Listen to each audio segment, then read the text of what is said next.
नमस्कार, स्वागत है आपका हमारे YouTube चैनल एजुकेशन व्हील में। तो बच्चों, आज हम हिंदी पाठ्य पुस्तक रिमझिम का पार्ट 5 करेंगे और जिसका नाम है पकौड़ी। यह एक कविता है जिसको हमने पहले उसकी कविता को रीड करा और अब हम उसके प्रश्न उत्तर और अभ्यास कार्य और शब्दार्थ करेंगे। ठीक है, तो आइए चलिए शुरू करते हैं। शब्दार्थ पार्ट 5 पकौड़ी। ठीक है, हमारा पहला शब्द है दौड़ी।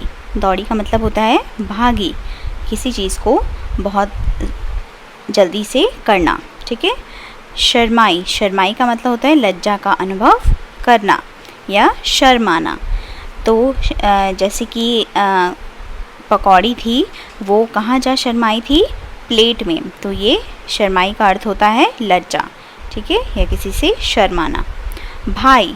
भाई का मतलब क्या होता है? कुछ चीज़ अच्छी लगना। एक भाई का अर्थ होता है जो हमारे भ्राता होते हैं, इंग्लिश में जिनको हम ब्रदर बोलते हैं, और हिंदी में इधर जो है इस कविता के अनुसार भाई शब्द का प्रयोग क्यों किया गया है? अच्छी लगना, इसलिए। ठीक है, अगला है घबराई। घबराई का अर्थ होता है डर लगना। ठीक है, जब हम बोलते हैं ना कि हमें कुछ चीज़ हम जब ऐसे देख लेते हैं कि जैसे कोई हम एकदम से चीता कोई ऐसा जानवर देख लेते हैं या फिर उससे देख के हम हो जाते हैं, एकदम घबरा जाते हैं। ठीक है, या फिर अंधेरे में हमें कुछ ऐसी अनुचित चीज़ दिखे तो उसे देख के भी हम क्या हो जाते हैं? एकदम घबरा जाते हैं। तो इधर घबराई का मतलब क्या हुआ? डर लगना, किसी चीज़ से डर जाना। उछलना। उछलना मतलब कूदना। ठीक है, अगला है पहुँची। पहुँची का अर्थ होता है एक स्थान से दूसरे स्थान पर जाना, उसको क्या बोलते हैं? पहुँची। तो ये थी इसके शब्दार्थ पकौड़ी पाठ कविता के, और इसके बाद हम इसके प्रश्न उत्तर करते हैं। ठीक, तो ये है हमारे पकौड़ी कविता के प्रश्न उत्तर। ठीक है, हमारा पहला प्रश्न है दौड़ी दौड़ी कौन आई? तो दौड़ी दौड़ी पकौड़ी आई। ठीक है, पकौड़ी किस में नाची? तो पकौड़ी तेल में नाची। ठीक है ना, जब जो पकौड़ी तलने वाला था उसने पकौड़ी को किस में डाला? कढ़ाई में डाला। तो उसके बाद पकौड़ी कैसे तली गई? छुन छुन करके आवाज़ आई फिर उसकी। ठीक है, अगला प्रश्न है पकौड़ी कहाँ आ शर्माई? तो प्लेट में। जब पकौड़ी को तलने के बाद प्लेट में रखा गया तो उसके बाद ऐसे इस कविता में बोला गया है कि वो प्लेट में आ शर्माई। ठीक है, अगला प्रश्न है हाथ से उछलकर पकौड़ी कहाँ पहुँची? जब हम पकौड़ी या फिर कुछ भी हम खाते हैं तो पहले उसको हम कहाँ लेते हैं? अपने हाथ में लेते हैं, उसके बाद फिर हम उसको अपने मुंह में पहुँचाते हैं खाने के लिए।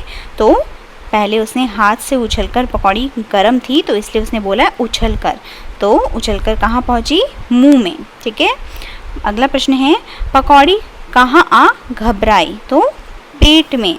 पकौड़ी पेट में आकर घबराई।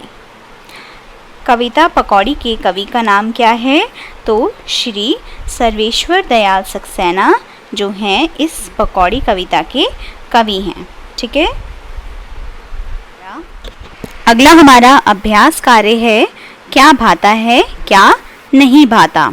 ठीक है, तो यहाँ पे हमें कुछ खाने की चीज़ें दी हुई हैं और इसमें आपको बताना है कि आप उसे मज़े से खाएंगे, ठीक है, या खाना पड़ेगा या बिल्कुल नहीं खाएंगे। ठीक है, तो यहाँ पे आपको पहले नंबर पे दिया हुआ है जलेबी, है ना, तो ये तो सबको पसंद होती है, तो ये हम मज़े से खाएंगे। ठीक है, अगला है पकौड़ी। अब आपने इस कविता को भी पढ़ा है ना, तो पकौड़े भी हम मज़े से खाएंगे।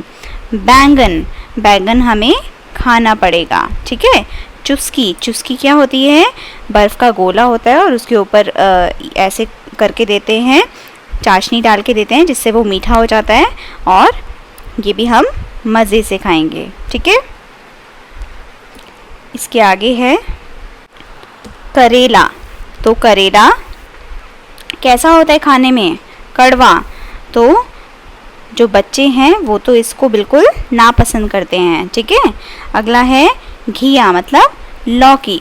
तो लौकी भी खाना पड़ेगा, है ना, जैसे लौकी से बहुत सारी चीज़ें बनती हैं, तो अगर आप लौकी की सब्ज़ी नहीं खाते हैं तो लौकी की बर्फ़ी भी बनती है, खीर भी बनती है, तो वो तो बच्चे बहुत चाव से खाते हैं। अगर आप सब्ज़ी के लिए बात करें हम यहाँ पे तो वो खाना पड़ेगा, ठीक है।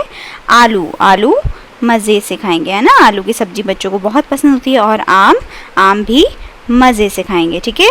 तो ये हमारे कुछ यहाँ पे चित्र दिए हुए थे, तो उसके ही अनुसार हमें यहाँ पे सही या गलत ऐसे बताना था, तो यहाँ पे ये पूरा होता है, ठीक है। अब अगले क्वेश्चन पे चलते हैं। अगला हमारा प्रश्न है, क्या सुना। अब यहाँ पे आपको जो खाली जगह दे रखी है, यहाँ पे आपको जो ये चित्र दिया हुआ है इसके ही अनुसार उनकी कैसी आवाज़ आती है, ठीक है, तो आपको ये बताना है। तो जैसे ये है पहला हमारा भौंपू, तो ये आपने देखा होगा ज़्यादातर बस में या फिर किसी को बुलाने के लिए इसका प्रयोग किया जाता है। तो इसकी आवाज़ कैसे निकलती है, ऐसे पौं पौं करके, ठीक है। अगला है हमारा सीटी, सीटी की आवाज़ कैसे निकलती है, ऐसे श करके, ठीक है, ओके। अगला है हमारा बस, तो बस का जो हॉर्न होता है उसकी आवाज़ कैसे निकलती है, पी पी ऐसे करके, ठीक है। अगला है हमारा रोता हुआ बच्चा, रोता हुआ बच्चा कैसे रोता है, ऐसे करके, है ना। तो इस तरीके से ये सब आवाज़ें निकालते हैं, ठीक है। तुम्हें जो सवारी सबसे अच्छी लगती है उसका चित्र बनाओ, तो ये आप खुद से करेंगे यहाँ पर, ठीक है ना, कि आपको जो भी सवारी अच्छी लगती है, आपको जिस पर भी बैठ के जाना अच्छा लगता है, तो आप उसका चित्र यहाँ पे बनाएंगे। जैसे ऑटो रिक्शा हो गया, या स्कूटी हो गई, स्कूटर हो गया, कार, बस, ट्रेन, हवाई जहाज़, ठीक है ना। तो जिसका भी हो गया तो आपको यहाँ पे ऐसे उसकी चित्र बनाना है, ठीक है। चलिए अब अगला प्रश्न करते हैं। प्रश्न है उसमें आपको बताना है 1 पहिया, 2 पहिया और बोलो किसके कितने पहिए। तो यहाँ पे आपको नीचे कुछ ऐसे लिखे हुए दे रखे हैं यातायात के साधनों के नाम, तो इसके अनुसार आपको बताना है कि ये इनमें कितने पहिए होते हैं, ठीक है। तो पहला है हमारा ठेला, तो ठेले में कितने पहिए होते हैं, 2। अगला है तांगा, तो तांगा में भी कितने होते हैं, 2। अगला है स्कूटर, तो स्कूटर में भी कितने होते हैं, 2। बैलगाड़ी, तो बैलगाड़ी में भी कितने पहिए होते हैं, देखो ये है बैलगाड़ी, यहाँ पे 2, स्कूटर में भी 2 पहिए हैं, ठीक है। अगला है हमारा ट्रक, तो ट्रक में हमेशा कितने पहिए होते हैं, 6। बस, बस में भी कितने होते हैं, 6, क्योंकि वो बड़ी होती हैं। रिक्शा में कितने होते हैं, 3। कार में कितने होते हैं, 4। अगला है हमारा साइकिल, तो यहाँ पे देखिए साइकिल में कितने पहिए हैं, 2। पानी का जहाज, तो पानी के जहाज में पहिए नहीं होते हैं, ठीक है। अगला है हमारा ऑटो रिक्शा, ऑटो रिक्शा में कितने पहिए होते हैं, 3। आगे है हवाई जहाज, तो यहाँ पे ये देखो आप हवाई जहाज दिख रहा है आपको, तो हवाई जहाज में कितने पहिए होते हैं, 9 पहिए होते हैं, ठीक है। तो इसी तरीके से हमारा जो ये अभ्यास कार्य था इस कविता का और प्रश्न उत्तर और इसके शब्दार्थ जो हैं ये पूरे होते हैं। और इसी तरीके से आप भी अपने घर पर अभ्यास करते रहें और मेरी वीडियो को लाइक करते रहें और मेरे चैनल को सब्सक्राइब ज़रूर करिएगा बेल आइकन को प्रेस करके। And thank you very much.